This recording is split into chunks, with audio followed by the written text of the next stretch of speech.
Habib Jafar. Assalamualaikum. Bismillah. Memang. Oke, Bib. Kita masih membahas soal Tuhan. Sebenarnya kan berarti kan kalau kita runtutkan, Bib, Iya.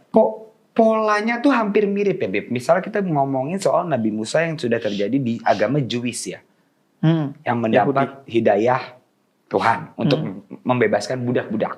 Iya. Muncul lagi Nabi Isa atau Tuhan Yesus. Iya. Diutus sama Tuhan juga. Iya. Muncul lagi Nabi Muhammad yang juga sama-sama diutus oleh Tuhan Allah ya kan. Hanya dua aja yang berbeda sedikit ya. Hindu dan Buddha berbeda kan ya. Iya. Nah, sebenarnya dengan pola tiga ini, Bib, Nabi Musa diutus Tuhan, Nabi Isa diutus Tuhan, Nabi Muhammad diutus Tuhan. Lah, Tuhannya sama dong. Tuhannya sama dong. Satu. Tuhannya satu dan kebenarannya pun satu. Hanya agamanya aja yang berbeda. Oke. Kebenaran dari dulu itu satu. Ya. Karena itu sejak Nabi Adam sampai Nabi Muhammad, mereka dalam keyakinan gue sebagai seorang Muslim telah mendeklarasikan di dalam Al-Quran bahwa mereka itu Muslim. Oke. Mereka itu Muslim. Nabi Ibrahim, Nabi Musa, Nabi Isa, itu dalam Al-Quran diceritakan mendeklarasikan dirinya sebagai seorang Muslim. Iya. Bedanya hanya saja kemudian syariatnya. Bagaimana Tuhan memberikan jalan untuk mereka mengaktualisasikan ritual kebenarannya. Itu aja yang berbeda. Oke. Bungkusnya, dalemannya sama. Ya. Kenapa bungkusnya berbeda? Karena setiap zaman dan setiap tempat itu butuh pendekatan yang berbeda. Tapi substansinya sama. Misalnya, sholat. Ya. Dari sejak Nabi Adam itu udah sholat. Oke. Nabi Musa, Nabi Isa juga sholat dalam keyakinan kita. Ya. Nabi Muhammad sebelum mendapatkan perintah sholat juga udah sholat. Hanya saja beda cara sholatnya. Tapi sholat sebagai bentuk penghambaan diri secara total dan tulus kepada Tuhan itu dilakukan sama oleh semua manusia sejak Nabi Adam. Oke. Bedanya itu bungkusnya. Karena setiap zaman ada tantangannya masing-masing. Ya. Nah, barulah di zaman Nabi Muhammad itu kita yakini bahwa agama itu tidak bersifat sektoral dan temporal lagi. Tidak hanya untuk satu waktu dan satu tempat. Karena Nabi Muhammad itu rahmatan lil alamin. Rahmat bagi semesta alam. Nah, karena itu syariatnya kemudian sudah sempurna. Nggak diubah-ubah lagi sama Tuhan. Ya. Tapi Nabi Muhammad menyebut bahwa dirinya itu liutammima makarimal akhlak, menyempurnakan akhlak. Artinya, akhlak yang baik di Nabi Isa, di Nabi Musa, semua itu dan cocok dengan semua zaman itu tetap dipakai. Ya. Karena itu misalnya Nabi Muhammad pernah ketemu dengan orang Yahudi. Kemudian dia berpuasa di bulan Muharram, namanya puasa Asyura. Ya, tahu. Kata Nabi Muhammad, ini baik. Maka kita harus juga melakukan itu. Itu puasanya orang Yahudi awalnya. Karena di Yahudi juga puasa kan? Puasa. Ya. Sholat. Ya. Puasa. Kemudian mengheningkan diri di Ka'bah. Itu dilakukan sejak Nabi Ibrahim. Ya. Jadi agama itu, makanya dalam Al-Quran, inna dina indallahil Islam. Agama itu dari dulu cuman satu, Islam. Bukan gimana nih agama kok beda-beda, Tuhan kok gak konsisten. Enggak, dari dulu Tuhan itu konsisten dengan satu kebenaran. Hanya saja agamanya berbeda-beda karena itu soal syariat. Dan soal syariat itu di Islam pun nanti kemudian berbeda-beda pada hal-hal yang sifatnya tidak substansi. Misalnya ya, zakat. Dulu yang dizakatin itu ketika kita zakat fitrah itu pakai gandum. Karena di Arab adanya gandum. Ya. Sampai di Indonesia yang dizakatin itu adalah beras. Karena makanan pokok di sini adalah beras. Karena zakat itu berupa membagikan makanan pokok intinya. Zakat fitrah. Ya. Atau azan. Di zaman Nabi Muhammad, Sayyidina Abu Bakar, Sayyidina Umar, itu azan untuk sholat Jumat 1 kali. Tapi sekarang sejak zaman Sayyidina Utsman 2 kali. Kenapa? Karena orang banyak. Takut yang jauh gak denger, tiba-tiba azan sholat Jumat udah takut ketinggalan, terlambat. Kayak Anda tadi datang ke kursi ini. Gak ada. Jangan memfitnah. Makanya azannya 2 kali sebelum ketika sudah waktu sholat Jumat masuk udah diazanin agar orang siap-siap dan jalan dari jauh itu nyampe ke masjid. Baru azan untuk sholat. Oke, Bib. Ini juga pertanyaan banyak anak muda awam lah ya. Terutama malah muslim. Terutama nih teman-teman saya kan. Tuhan kadang kalau lagi berdebat santai. Menurut Habib, Tuhan tuh lebih suka orang yang beragama, sholat ke gereja, ke wihara ya. Sholat lah ya 5 waktu. Tapi maksiatnya jalan. Mabuk jalan, main cewek jalan. Sholat terus. Iya. Apa mendingan ya udah agama agama, yang penting gue berbuat baik. Itu sering banget tuh gue denger dari orang. Iya. Gue mah yang penting berbuat baik aja gue gitu. Mana yang Tuhan lebih suka? Tidak ada yang Tuhan sukai dari 2 jenis manusia ini, kata Sayyidina Ali bin Abi Thalib. Iya.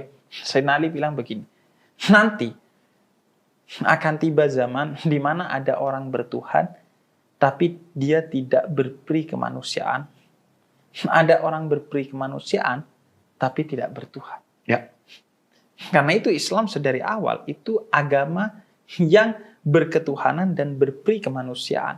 Hablum minallah, hablum minan nas. Hubungan vertikal dengan Tuhan, hubungan horizontal dengan sesama manusia. Ya. Itu harus imbang. Jadi ke Tuhan dan ke manusia itu harus imbang. Ya. Tapi tambah ini. Ini harus tambah. Oh tambah. Kirain salim. Sorry. Enggak. Takut. Enggak. Plus. Enggak. Ini tambah. Tambah. Oke. Nah itu. Jadi dia harus sama-sama dijalani. Oke. Siapa yang mencintai Tuhan, dia harus mencintai semua ciptaan Tuhan. Oke. Karena banyak soalnya. Gue udah nggak sholat, gue udah nggak ke gereja, ngapain?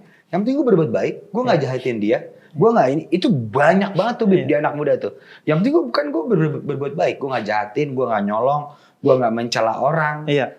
Nah, apakah Tuhan mensukai itu? Enggak, Tuhan justru pertanyaannya kata Tuhan, gila ya, lu baik kepada ciptaan gue, tapi lu gak baik kepada gue. Aneh nggak sih? Kenapa lu baik kepada dia? Karena dia baik kepada lu. Tuhan jauh lebih baik daripada dia kepada lu. Kenapa lu baik kepada dia? Karena dia pantas untuk dibaikin. Apakah Tuhan tidak lebih pantas dari dia untuk dibaikin? Kenapa dia dibaikin? Karena dia punya hak. Apakah Tuhan gak punya hak sebagai pencipta lu? Makanya gak logis kalau lu baik kepada sesama manusia tapi lu tidak baik kepada Tuhan. Sedangkan yang ngajarin lu untuk baik kepada sesama manusia itu adalah Tuhan. Enggak kok gue gak beragama. Tapi di dalam diri lu ada cahaya kemanusiaan yang itu diciptakan juga oleh Tuhan. Oke. Jadi setiap sesuatu itu punya haknya. Ya. Binatang punya haknya. Ya. Tumbuhan punya haknya. Manusia lain punya haknya. Tuhan punya haknya. Semua harus lu berikan haknya. Hak Tuhan adalah lu beribadah kepada Dia. Oke. Itu sebenarnya bukan substansinya hak Tuhan, tapi itu adalah hak lu sebenarnya beribadah itu. Karena dengan lu beribadah, lu yang diuntungkan bukan Tuhan. Tuhan mah gak butuh. Lu beribadah Tuhan ya tetap Tuhan, gak makin mulia. Lu gak beribadah Tuhan juga gak rugi, tetap Tuhan. Gitu. Sebenarnya itu kebutuhan lu. Hanya saja manusia seringkali dengan kebodohannya meyakini kebutuhan itu hanya bersifat fisik. Ya. Contohnya gini ya, manusia itu kan bertumbuh setiap zamannya ya. Betul. Dulu manusia itu yang penting makan deh, yang penting nggak mati. Sekarang apakah lu cukup dengan itu? Enggak penting, ya nggak cuman makan, makan harus enak. Makan harus bergizi. Makan harus begini dan begitu. Nanti orang yang lebih tinggi dari lo punya tambahan lain. Makan itu harus di sini, harus bersama ini, harus tata caranya begini. Bangsawan tuh kan punya tata cara makan tersendiri yang nggak bisa kayak kita gitu cara makan. Maka peradaban itu bertumbuh. Seiring dengan pertumbuhan itu, maka kehidupan itu semakin kompleks. Dulu orang yang penting nggak sakit secara fisik, walaupun sakit secara mental. Tapi sekarang kesehatan mental itu sudah jadi isu. Iya kan? Suatu hari lo akan sampai kepada zaman di mana kesehatan batin itu juga akan menjadi isu. Dulu cuman fisik sehatnya, sekarang lebih dalam tuh kesehatannya mental. Nanti akan lebih dalam lagi ketika lo mencari bahwa inti dari satu manusia yang perlu dijaga kesehatannya itu adalah batinnya. Kalau batinnya baik, maka semuanya menjadi baik-baik saja. Kalau batinnya baik. Ada lagi, Bib. Ini juga cukup menarik sih buat gue pribadi kalau zaman Tuhan menciptakan segalanya indah ya. Manusia diciptakan, ini diciptakan, itu diciptakan, ini diciptakan. Nah, dalam rangka apa ya Tuhan menciptakan iblis? Dalam rangka apa? Tuhan menciptakan segala sesuatu itu untuk beribadah kepada Tuhan. Segala sesuatu. Dan itu bukan untuk Tuhan, tapi untuk sesuatu itu sendiri. Sebagaimana manusia menciptakan HP adalah salah satunya untuk dicas. Karena kalau nggak dicas, HP itu akan mati. Begitu juga Tuhan. Ketika menciptakan sesuatu, segalanya itu untuk beribadah kepada Tuhan. Dan itu untuk dia. Sebagaimana HP dicas. Nah, kemudian ada makhluk lain yang memilih untuk tidak taat kepada Tuhan. Karena ego di dalam dirinya. Di antaranya adalah iblis. Ketika Tuhan suruh dia sujud kepada Adam, dia tidak mau. Dan dia memilih untuk ingkar. Karena egonya, Adam itu dari tanah, kok gue dari api, dan menurut gue lebih baik. Padahal yang menyuruh dia bersujud kepada Adam adalah Tuhan. Seharusnya dia bersujud karena Tuhan. Jangan anggap itu sujudnya kepada Adam. Tapi itu adalah sujudnya kepada Tuhan. Sama kayak lo berbuat baik kepada orang tua lo. Walaupun dia melanggar perintah Tuhan. Walaupun dia jahat kepada lo tetap baik karena lo tunduk kepada Tuhan. Dan Tuhan nyuruh lo untuk baik kepada orang tua lo sebagai seorang muslim. Nah, iblis gak mau itu. Karena itu orang yang melihat orang lain dari sesuatu yang tampak luaran saja dan menghormati orang lain karena sesuatu yang sifatnya luaran saja, harta, tahta, dan lain sebagainya, itu dia mewarisi gen iblis tuh. Karena dianggap orang itu keren, kemudian tunduk, hormat. Tapi kalau orang yang berilmu, beriman, tapi gak kaya, gak keren, gak dihormatin. Padahal ketundukan itu hanya kepada Tuhan dan segala sesuatu yang bersetia kepada Tuhan. Harta gak ada artinya kalau gak dijalankan di jalan Tuhan. Dan orang yang berilmu, yang menjalankan ilmunya untuk memperkenalkan nilai-nilai Tuhan, seharusnya lo hormatin. Nah, iblis gak mau tuh. Kenapa Tuhan pada saat itu tidak melenyapkan saja iblis daripada bikin ribet? Lenyapkan. Bahkan doanya iblis ditunaikan oleh Tuhan. Bukan hanya iblisnya tidak dilenyapkan.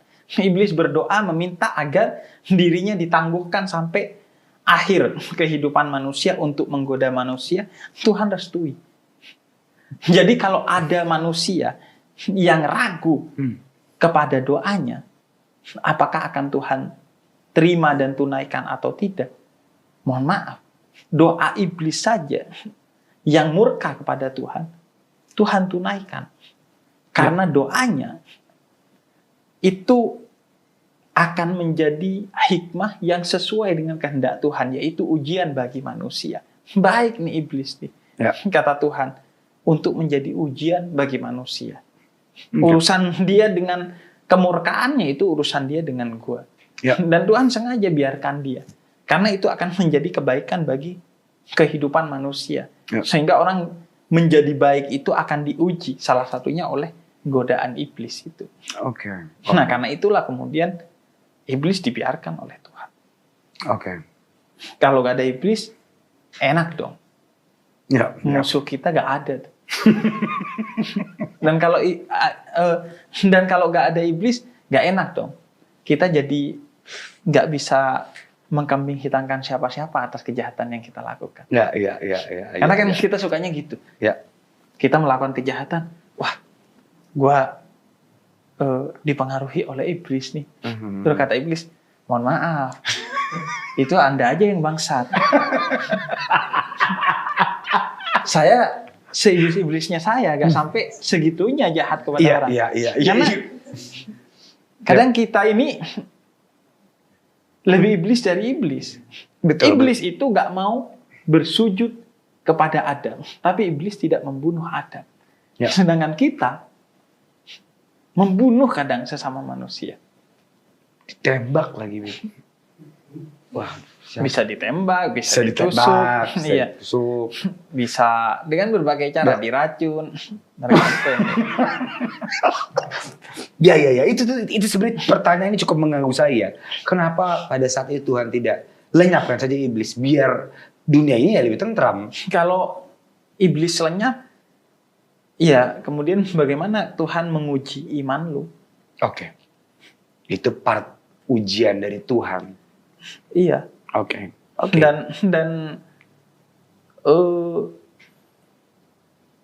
dengan itulah kemudian setiap manusia itu akan sampai kepada keimanan dan kebaikan yang genuine. Ya. Karena sudah diuji itu. Ya. Kalau tanpa diuji, apa sih? Apa challenging-nya? Iya. Oke. Berarti Tuhan sudah merencanakan itu semua ya? Sedari awal? Sedari awal. Bukan merencanakan, Tuhan mengetahui akan apa yang terjadi semuanya itu. Dan itu semua di bawah restu Tuhan, kehendak Tuhan, dan pengetahuan Tuhan. Oke. Dan semuanya akan ada konsekuensinya gitu. Ya. Iblis, manusia, semuanya akan ada konsekuensinya. Ya. Nah, Bib, ngomongin Habib ini kan juga udah fame banget soal toleransi. Banyak banget konten Habib yang berbeda tapi bersama. Banyak banget yang positif gitu ya. Nah, ini kita membahas isu sedikit ya soal larangan pembangunan gereja di Cilegon. Dan itu didukung sepenuhnya. Gitu. Katanya toleran. Katanya yang diakuin Indonesia kan 5 ya. Kecuali dia mau bangun sekte rusa gitu ya. Kita boleh protes. Maaf, yang diakui 6 loh. Oh 6, sorry. Waduh, yang satu jarang soalnya. Islam, Kristen, Katolik, Hindu, Buddha, Konghucu. Ya kan? Tapi masih ada aja loh, Bib, yang satu kampung, even wali kotanya pun ikut menandatangani petisi itu. Jadi where is the toleransi? Iya. Kan sudah sedikit juga dilarang kan. Nggak ada salahnya kau. Iya. Padahal kalau kita pede dengan agama kita, ya, mau dibangun gereja 1.000.000 pun tetap kalah. Tetap kan sedikit 10. Iya, kebenaran itu kan harus pede. Ya. Rumusnya dalam Al-Quran, ja'al haq wa dhahaqal batil. Ya. Kalau cahaya datang, kegelapan itu akan pergi dengan sendirinya. Kita meyakini Islam sebagai cahaya dan yang lainnya adalah kegelapan. Jadi kita harus pede, nggak perlu khawatir. Ya. Kadang kita aneh gitu, gereja dibangun atau ngelihat salib kita deg-degan. Mohon maaf, orang Kristennya aja nggak segitunya tuh ngelihat salib. Kadang sebagian orang Kristen aja nggak sampai gimana gitu ngelihat salib, nggak sampai menghayati itu. Iya. Kalau kita yang Muslim takut ngelihat salib, ngelihat gereja, aneh. Berarti keimanan lu itu belum kokoh. Ya. Berarti cahaya di dalam diri lu itu belum penuh sehingga lu masih takut pada kegelapan. Kalau cahaya sudah penuh, kegelapan tuh gak bisa masuk. Iya. Yang bisa itu cahaya masuk ke ruang gelap. Kegelapan gak bisa masuk ke cahaya. Ya. Gelap itu bisa masuk kalau cahayanya berkurang. Kalau lu takut dengan pembangunan gereja atau apapun terkait dengan yang berbeda agama, berarti lu gak pede masih dengan cahaya dalam diri lu. Kalau lu pede, silahkan. Ya. Justru makin dibangun, makin kelihatan cahayanya kita. Justru itu. Biarkan orang lain mau membangun rumah ibadahnya, mau berdakwah, silahkan. Kita juga akan berdakwah dan kita pede bahwa orang akan memilih kita karena kitalah yang benar. Kecuali lu gak pede dengan apa yang lu yakini. Maka pada prinsipnya, gue gak akan spesifik bicara kasus Cilegon, tapi gue akan bicara soal bagaimana sikap Islam terhadap pembangunan rumah ibadah orang lain. Sorry gue potong, Bib. Gue juga pernah bahas ini sama temen gue yang muslim, jago lah ya. Ini gue gak tahu bener apa enggak ya, karena temen gue seumuran gue ya. Gak tahu dia lagi apa bener ya kan, apa lagi. Enggak kok, Nat. Dulu aja katanya Nabi Muhammad, tapi correct me if I'm wrong ya. Nabi Muhammad aja pernah bikin perjanjian waktu perang. Pokoknya yang entah lagi perang karena zaman dulu berbeda ya. Dia bikin perjanjian rumah ibadah masjid dijaga orang Kristen, begitupun dibalas. Gereja kalau ada apa juga yang menjaga pun orang Islam. Itu kisah benar nggak, Bib? Mungkin maksud dia begini. Dalam kondisi perang sekalipun, Nabi itu melarang setiap Muslim untuk merusak gereja, apalagi menghancurkan gereja. Ya. Jadi dalam kondisi perang sekalipun, gereja itu tidak boleh diapa-apakan. Nggak boleh jadi korban kekerasan. Dan tokoh-tokoh agamanya itu harus dilindungi. Tidak boleh dilukai, apalagi dibunuh. Karena Islam tidak pernah melegalkan perang atas nama agama. Islam tidak pernah melegalkan perang atas nama agama. Jangankan perang. La ikraha fiddin, pemaksaan dalam agama saja tidak diperkenankan dalam Islam. Nggak boleh loh memaksa orang lain untuk beragama Islam. Apalagi memerangi. Perang itu dalam Islam untuk defensif. Melindungi diri. Membela diri dari ancaman orang lain. Kalau orang lain tidak mengancam kita, maka kita harus hidup damai dengan orang lain. Karena itu dalam surat Al-Mumtahanah ayat 8 dan 9 kata Tuhan, lu harus baik kepada siapa saja, apapun agamanya ataupun tidak beragama dan tidak bertuhan, yang baik kepada lu. Itu firm ya? Ada ya? Iya. Masih baru tahu. Jadi kalau Anda pengen banyak tahu ya banyak baca aja. Soalnya kan tulisannya Arab, jadi agak panjang ya, belajarnya kan pelan-pelan gitu loh, Bib. Atau baca tafsirannya, maknanya. Tafsirannya ada. Ada. Asal Anda pede aja. Iya, makanya saya lagi pikir. Nah, soalnya confusing saya begitu, Beb. Makanya saya bertanya begini karena kayak ya sedikit-sedikit kalau berbeda perang, demo, kekerasan gitu. Awam ya. Yang saya lihat itu seperti itu. Makanya banyak stigma orang kayak ini kok kayaknya agak kekerasan ya. Beda sedikit perdebatannya kayak even di internal pun misalnya kita nonton TV, padahal sesama Muslim, saya juga kadang melihat orang berdebatnya kayak beda agama deh. Padahal sama loh. Makanya apa tafsirannya yang orang bisa menafsirkan sendiri? Apa? Nggak tahu deh, Bib. Kadang-kadang aku tuh ngeliat itu kayak begitu. Iya, gini. Bahkan sejarah itu menulis di zaman kekhalifahan Islam, seorang khalifah bernama Harun al-Rashid itu pernah didatangi oleh gubernur Mesir namanya Musa bin Isa. Melaporkan Musa bin Isa. Nama gubernurnya. Nah, itu melaporkan akan ada pembangunan gereja di Mesir yang minta izin kepada gubernur Muslim itu. Boleh enggak? Kemudian Harun al-Rashid mengumpulkan banyak ulama pada saat itu. Berdiskusi dan kata para ulamanya, silahkan. Maka diperbolehkan. Berarti kok zaman malah semakin mundur ya? Bisa jadi. Iya dong, kalau zaman dulu aja sudah segitunya. Lah kok mah zaman sekarang yang udah makin sekolahnya tinggi. Kok malah mundur gitu. Makanya kita tuh kadang beragama itu tidak berbasis ilmu. Ya. Karena itu penting ya Beb. Agama berbasis ilmu. Kalau ilmunya jangan ditinggalin. Kadang orang yang udah agama aja. Orang kalau beragama tidak berbasis ilmu, itu agama justru bisa menjadi medan kecelakaan dia. Ya. Atas nama agama membunuh orang lain, atas nama agama mencelakakan orang lain, atas nama agama memperolok orang lain. Padahal membunuh, mencelakakan, dan memperolok itu adalah salah satu doktrin yang harus dihindari oleh seorang umat beragama, kata agamanya. Ya. Apapun agamanya, gue rasa. Bukan hanya Muslim. Ya.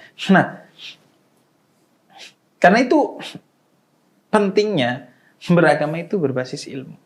Kalau beragama gak berbasis ilmu, contohnya saja ya, yang paling sederhana. Pas lu jadi imam saat sholat, pas gua ya, karena bukan lu. Nengok siapa ya? Iya. Ini kan ya. Misalnya imam jadi sholat. Pas gua menjadi imam saat sholat, Iya. bacanya surat panjang. Ya. Pas saat sendiri, bacanya surat pendek. Ya. Padahal kata Nabi Muhammad, kalau lagi jadi imam, baca surat pendek. Ya. Karena khawatir makmum lu ada yang lagi sakit, Ya. ada yang nggak kuat berdiri lama, ada yang ini dan itu, sehingga lu harus ngerti kondisi makmum lu. Ya. Tapi kalau lu jadi seorang yang sedang sholat sendiri, bacalah surat yang panjang, karena itu adalah momentum pertemuan lu dengan Tuhan yang lu cintai. Maka berlama-lamalah. Sebagaimana kita ketika ketemu kekasih kita, Ya. itu kan pengen dilama-lamain. Iya. Karena kita sangat mencintai dia. Nah itu kalau nggak pakai ilmu, kebalik tuh. Pas jadi imam, dilama-lamain biar terlihat keren. Pas lagi sendiri, malas. Akhirnya bacanya surat Al-Ikhlas. Ya. Karena ikhlasnya cuma kalau baca surat Al-Ikhlas, karena pendek. Iya. Itu sering terjadi. Sering terjadi tuh, orang baca surat Al-Ikhlas aja. Gue nggak bilang itu buruk ya. Iya. Kalau landasannya itu nafsu karena pengen cepat-cepat aja, itu buruk. Tapi kalau landasannya adalah untuk mendapatkan pahala yang lebih besar, itu baik. Karena satu surat Al-Ikhlas itu seperti setengah atau sepertiga Al-Quran. Jadi orang yang mengulang-ulang membaca surat Al-Ikhlas dengan niatan untuk mendapatkan pahala yang lebih besar, itu baik. Jadi tergantung niatnya pada akhirnya. Tergantung niatnya. Oke, ini pertanyaan terakhir ya. Habib pernah bilang waktu itu ya, dan sering Habib bilang, kalau orang emang mempercayai kebenaran, belajar dulu agama sebelumnya. Kalau emang Anda pingin login. Bukan yang terjadi sama Boris. Boris. Nah, dan Habib mengajarkan, ya kita tidak usahlah bereforia. Senang boleh. Ya, senang boleh dong. Iya. Tapi bereforia selebih itu dan mengatakan akhirnya ini jalan ke surga gitu. Wah gitu. Salah nggak, Bib? Iya, gue bilang kalau berlebihan segala sesuatu itu pasti buruk. Ya. Makanya Tuhan bilang wallahu la yuhibbul musrifin. Tuhan itu tidak suka kepada segala sesuatu yang berlebihan. Ya. Karena itu gue bilang senang ketika ada orang masuk Islam, sedih ketika ada orang keluar dari Islam, itu baik. Ya. Kata Nabi dalam hadis riwayat Imam Bukhari dan Muslim, sedih atas keburukan atau kemaksiatan dan senang atas kebaikan atau ketaatan, itu baik, ya. Berpahala. Ya. Tapi jangan berlebihan. Jangan berlebihan. Karena itu Nabi juga mengajarkan dalam salah satu sabdanya riwayat Imam Bukhari dan Muslim, aku berdoa wahai Tuhan dari segala sesuatu yang membuat aku gundah gulana hingga sedih berlebihan. Tuhan juga dalam Quran bilang, kata Tuhan, Nabi jangan kamu sedih hingga berlebihan ketika mereka itu tidak mau menerima ajaran yang kamu ajarkan dari aku. Nggak usah tuh biarin. Ya. Dan ketika datang juga nggak perlu bergembira berlebihan. Ya. Kenapa? Karena ketika ada orang menjadi Muslim, iya, maka iya, Ya, ketika orang menjadi muslim, itu masih banyak PR-nya setelah itu. Oh ya? Dia harus sholat dengan baik. Ya. Dia harus berpuasa dengan baik. Berzakat dengan baik. Melaksanakan haji dan melaksanakan banyak ketentuan-ketentuan. Ya. Dan kita pun juga belum tentu. Dan kita pun tidak tahu masa depan dia itu akan seperti apa. Akan tetap baik-baik saja. Atau justru dia akan kembali atau bahkan suatu hari membenci agama Islam. Kita nggak tahu, jadi biasa aja. Ya. Tapi kalau bisa iya. Karena gue meyakini itu, kan begitu. Iya. Nah, begitupun kalau orang nggak ikut, Ya. lu nggak usah sedih. Karena kalau lu sedih berlebihan, lu kelihatan kayak memposisikan agama itu seperti benda. Ya. Sehingga ini seperti MLM aja. Ya.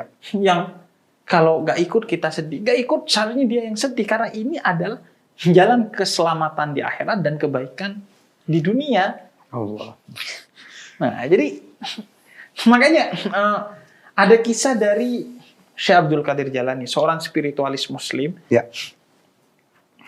Dia pernah didatangi oleh seorang preman. Ya.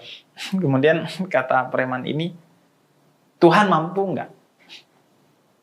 Terus biasa Syekh Abdul Qadir Jalani bilang, Tuhan mampu kok. Terus dia nanya lagi, Tuhan mampu nggak? Terus Syekh Abdul Qadir sambil ketawa yang kedua nih, bukan lagi biasa, Tuhan mampu kok. Dan yang ketiga nanya lagi nih preman, Tuhan mampu nggak? Terus Syekh Abdul Qadir justru sambil sedih bilang Tuhan mampu. Terus beliau cerita, yang pertama dia nanya, Tuhan mampu nggak bikin gua tobat? Kata Syekh Abdul Qadir Jalani, biasa aja dia jawab, mampulah. Terus yang kedua, Tuhan mampu nggak bikin gua seperti lu? Bukan cuma tobat, tapi menjadi kekasih Tuhan. Ya. Dia sambil ketawa, mampu. Berapa banyak orang baik yang dulunya juga buruk. Yang ketiga, Tuhan mampu nggak bikin lu menjadi seperti gua? Menjadi preman. Yang melanggar semua ketentuan Tuhan. Dia sambil menangis, mampu. Tuhan bisa bikin orang itu terbolak-balik dari baik menjadi buruk, dari buruk menjadi baik. Semua di bawah kemampuan Tuhan. Jadi jangan sombong ketika lo baik, karena bisa jadi suatu hari lo terjebak dalam keburukan justru karena kesombongan itu. Dan jangan kecil hati ketika lo masih buruk, karena suatu hari kalau lo punya kemauan yang baik, lo tetap rendah hati. Suatu hari Tuhan akan mengangkat derajat lo dengan lo terperangah melihat cahaya itu. Gitu. Jadi makanya kuncinya adalah tidak kafir. Kafir itu artinya tidak menutup diri. Kafir itu cover. Ya. Dalam bahasa Indonesia itu cover, menutup buku. Maka ini juga jangan kafir, jangan menutup diri. Tetap rendah hatilah dengan apa yang menurut lo benar, karena kebenaran itu harus terus lo tingkatkan. Dan apa yang menurut lo sekarang itu salah, jangan kemudian lo wah gimana nih, gimana. Yang penting lo tetap membuka diri. Jangan lo menutup diri, menganggap wah udah, gue udah benar. Even lo muslim pun, jangan menutup diri. Karena apa yang menurut lo sekarang benar, itu belum sempurna. Dan tidak ada kata sempurna dalam kebenaran. Karena kesempurnaan hanya milik Tuhan. Tugas kita hanya terus bergerak menjadi lebih baik, lebih benar, lebih indah, lebih bertumbuh setiap saatnya. Karena itu kata Nabi, seorang yang beruntung yang setiap harinya jauh lebih baik. Jadi, begitu juga kalau lo ketika salah, kata Imam Syafi'i, yang penting lu jangan cinta kepada kesalahan itu. Cintailah kebenaran walaupun lu masih belum menjadi bagian dari orang-orang benar, dan bencilah kesalahan walaupun lu masih menjadi bagian dari orang-orang yang salah. Buka diri lu. Walaupun lu muslim, apalagi yang non muslim. Nggak, maksud gue dengan semua agama yang kita yakini, tugas kita adalah membuka diri. Iya. Dengan kerendahan hati terhadap sesuatu yang baik yang mungkin datang dari mana saja. Sebagaimana puasa Asyura tadi, yang Nabi justru belajar dari orang-orang Yahudi gitu, terinspirasi dari orang-orang Yahudi. Oke, Bib. Thank you, Bib. Thank you.